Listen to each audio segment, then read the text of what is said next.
Obviously the background noise to this budget is inflation, but also rising costs of energy. Yep.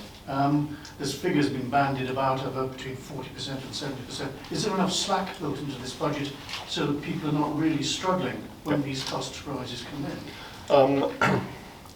This budget is really tight, to be honest with you. I mean, if in terms of particularly electricity price increases, they will obviously have a big knock-on effect to the government estate as well as people.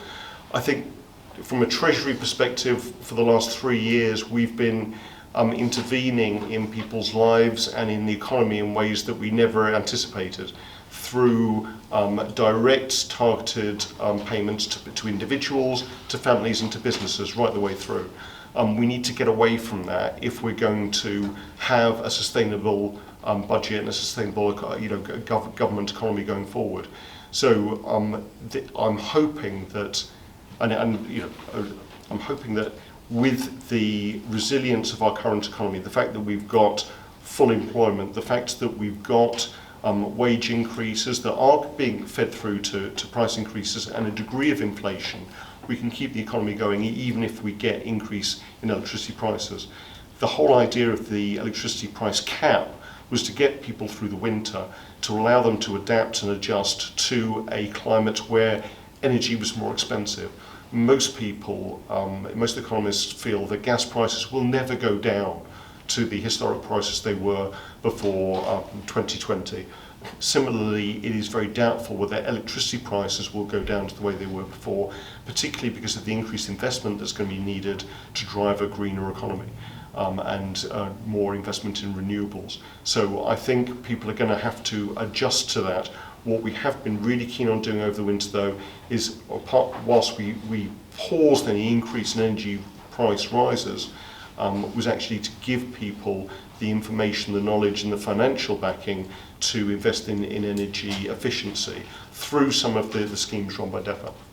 Is there a possibility of an autumn, be it summer statement or budget if things deteriorate? As I said, I'll be making a statement probably July, Tynwald.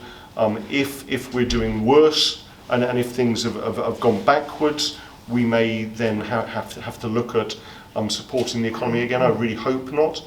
If things are going better than we expected, then we can adjust some of our assumptions and hopefully do more to increase the economy and increase economic growth on our island. Just one more question. You speak of the costs of departments being looked at costs. I seem to remember a thing called SAVE, yep, which wasn't enormously successful. Yep. Isn't this a similar thing? Is it not going to work just for SAVE? No, not really. I mean, the SAVE initiative came to Tynwald with a whole range of political questions, most of which were unpalatable for politicians at the time. But SAVE did actually save quite a large amount of money. Again, it was a lot of the low-hanging fruits, though, that could be dealt with. I think we need to now allow... Pluck higher. Yeah, we need to now allow departments to look at their expenditure and say, you've been doing this for the last couple of decades, is it still valid? Is it still adding to the economic value and to the services you're providing? So I think we will be seeing some difficult decisions coming to Tynwald about a whole range of issues in terms of the things that people have got used to on the Isle of Man. Only this week in the House of Keys I was asked about free TV licences for over 75s, irrespective of their wealth. We will have to look at the various advantages we have on our island, the various benefits, universal benefits we have, but also some of the charges as well that are out there, to make sure that we're spending taxpayers' money in the best way possible.